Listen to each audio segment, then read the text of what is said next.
Welcome everyone to the showdown between the Beastmen, who shall be led by Morkar the Shadowgave and all of his filthy dreadlocks. And today, guys, we face off against the High Elves, who shall be led by HOOVES and Turin, the heir of Venarians. It certainly should be quite a bit of fun.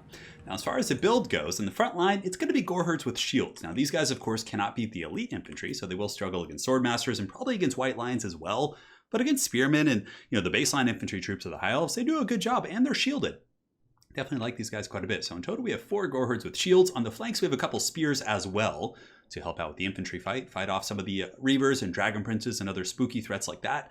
And in the secondary line, we have a ton of, I don't know if the Beastmen would call it Daka, but we have a ton of archers. So we have 5 groups of Ungor Raiders, which I actually like these guys quite a bit against dragons. They can bring down Star Dragons, Phoenixes, Walmart Dragons, you name it. I mean, not bring them down quickly, but it does give you an answer against some of those very powerful High Elf single entities. On top of that, we have a couple of pigs as well. So we have 2 groups of the Razor Goreherds, and these guys are great.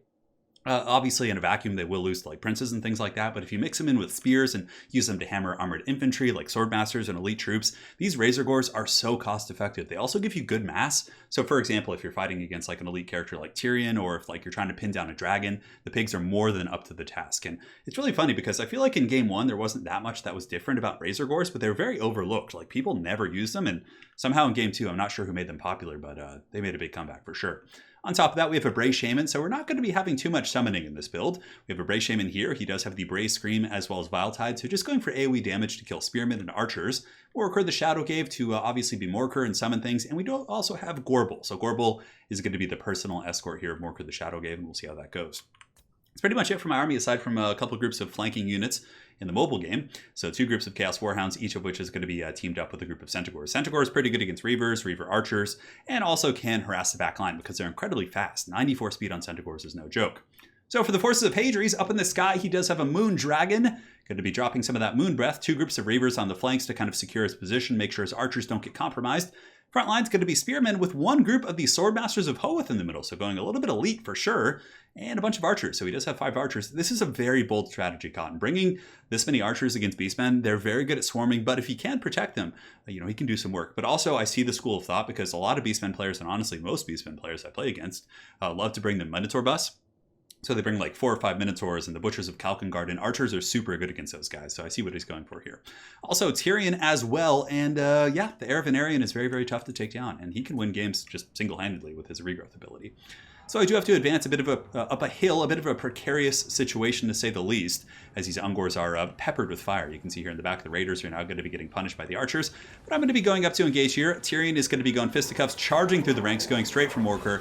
And yep, he's punching a couple dudes. He is going to get in there, and Morkar is probably not going to win this duel. So I will fight for a moment until Gorbel can get in. Here in the front line, we do have the Swordmasters of Hoeth making very, very quick work here of the Goreherds, but that's what the pigs are for. So the pigs are going to be surging in, and they're going to bring a ton of extra AP to this battle.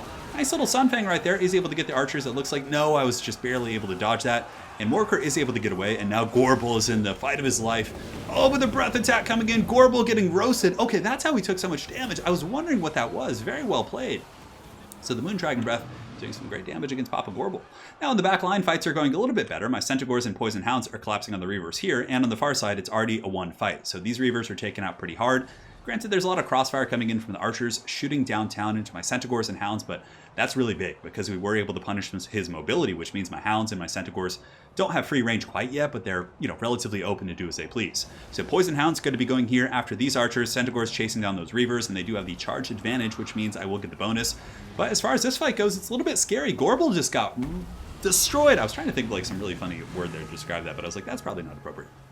However, Tyrion just absolutely destroys the Gorbel, as does the dragon here. And yeah, Morkar the Shadowgave is going to be, trying to just run for his life, basically. Looking for opportunities to get away from these characters. But now, guys, we have the Duel of Duels, the greatest fight in all of the old world. The heir of Venarian fights a bunch of pigs. So here he comes. We're going to see him fighting these Razor Gores. But it was really funny during the game. I was talking with Hadres, and he's like, is the heir of Venarian literally going to lose to a couple pigs? And I'm like, he might. He might be in a bad situation. And a lot of people underestimate these Razor Gores. They hit very hard when they make impact. So 52 weapon strength, certainly not bad. In the meantime, all my Ungor Raiders are going to be turning their bows here onto the Moon Dragon. Should be able to get some good work in. But alas, my caster, who, I don't have any tools to really stop that. The Moon Dragon does come in and really punish my Bray Shaman. But the Dragon is also taking some damage in return.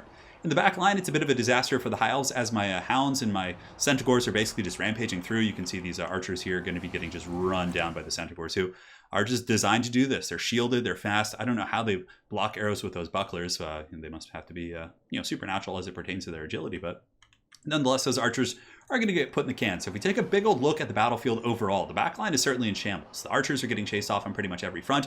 However, my characters are quite beat up. The Gorbel's gone, my Caster's gone. The Heir of Venarian here, if he does get the Glorious Rebirth, for example, the Heart of Avalorn procking, that could be just a whole new game. So here, the Chaos Spawn Summon for the first time of the game does come off. I made the mistake of bringing a full 20 stack with the Beastmen, which means I couldn't use my Staff of Corruption from Morker like the entire game. But in a way, it kind of forced me to play a little bit more careful, and I do have it in my back pocket for the late game, which is nice. Moondragon's coming in, looking to probably get a gooning on Morker. I believe it does do fire damage, so it should be able to do extra damage against Morker. And here comes the Dragon. Let's watch the HP, and boom, a lot of HP off Morker. One or two more attacks like that could be very bad. And Sunfang coming down as well. Oh my goodness, just tearing through the Ungor Spearman. But Gorbel with the save. He just tumbles from off camera with a steel chair and blocks the Dragon, does a ton of damage, but he gets taken out in the process. But that Gorbel, there goes my hero. Down goes the Gorbel as he does save Morker the Shadowgate from being roasted by a dragon. Now the Poison Hounds come in as well. They poison the dragon down to 64 speed. My Ungor Raiders are able to pepper in, and it looks like this dragon probably is going to be going down to the Ungor Fire. So far the Ungor Raiders have been serious MVPs this match. Tyrion is still on the hunt, probably trying to come after Morker the Shadowgave. And yeah, basically, I'm just going to be running just straight up Benny Hill with Morker, because even though the Bounce of Power is very heavily in my favor, and there are no summons, it's actual, it's a proper representation of the Bounce of Power.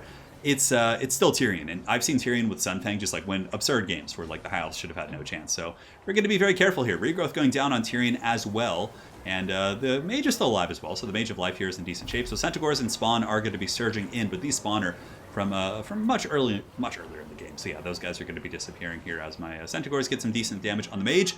And if we look around the battlefield, let's kind of take survey of everything. So I have some Raiders coming back, some Pigs coming back as well, Razor Gores.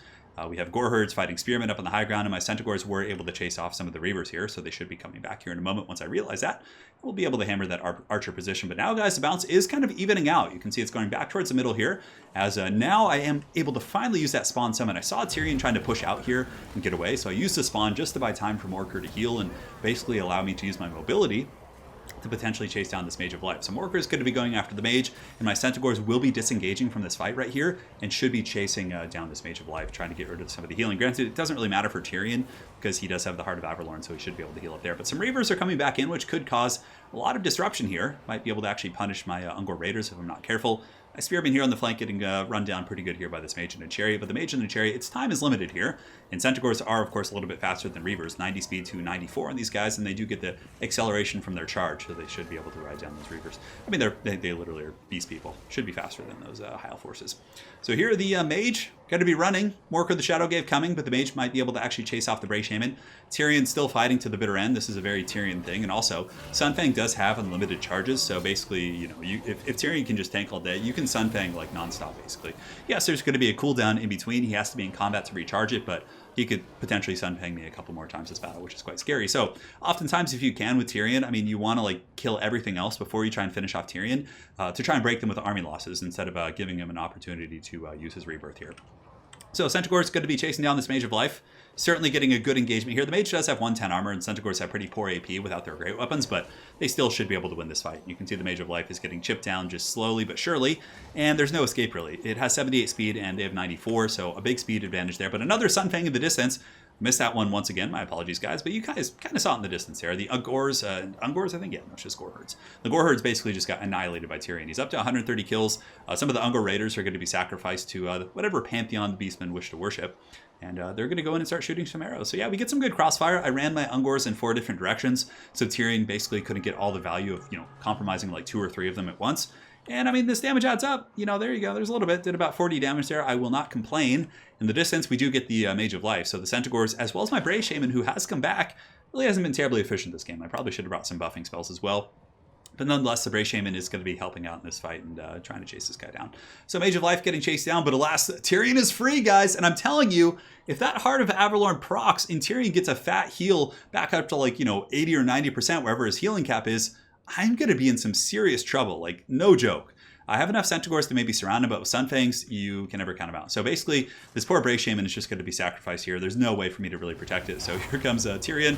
He gets the shot. Oh, he decapitated that guy. Oh my goodness, that was brutal. The Brave Shaman just gets taken out by Tyrion. That was like a movie moment right there. But Tyrion does pop the Feint and Riposte, melee defense, physical resist. So seeing that active, I do pull back here. And I do have the Ungor Spearman herds and some of these other troops coming in as well. We bounce over here to go after the Mage of Life. So all my troops should be charging in there, and we do get that good engagement. So yeah, he still has Feint and Riposte. You know, our troops are attacking here. The Mage of Life is finally brought down. So now it's basically just like, you know, fight Tyrion until we hit army losses. And you can see here he does hit army losses pretty quick. Thankfully for me, he didn't get a chance to proc his Star of Averlorn or Heart of Averlorn, whatever it's called, which is what I really wanted. So well played, Hadrius. I mean, despite losing his archer line like very quickly, you know, having the dragon get pounded out, he really gooned my Gorbolt, he gooned my caster, and he was able to stabilize pretty well with some really good Sunfangs. And yeah, it was a close game. It was actually ended up being a close, long game. So as far as this build goes, I like it. I don't like playing the Minotaur the Death Star kind of like bust build. I feel like that's a little bit more of an all-in build, whereas this is like a more well-rounded build. But nonetheless, they're both good. I think this could work. I'm trying to think though. It might have some issues with like Dragon Princes just hammering into my guys, because I'd have to fight them with like Razor Gores and things like that. I think like 2 Dragon Princes could give this build a lot of trouble. If I had to change it, maybe I'd cut 1 Raider. I'd cut like 1 Gore Herd and get like a couple more Razor Gores to try and stop the Princes, and that would probably be how I would adjust things.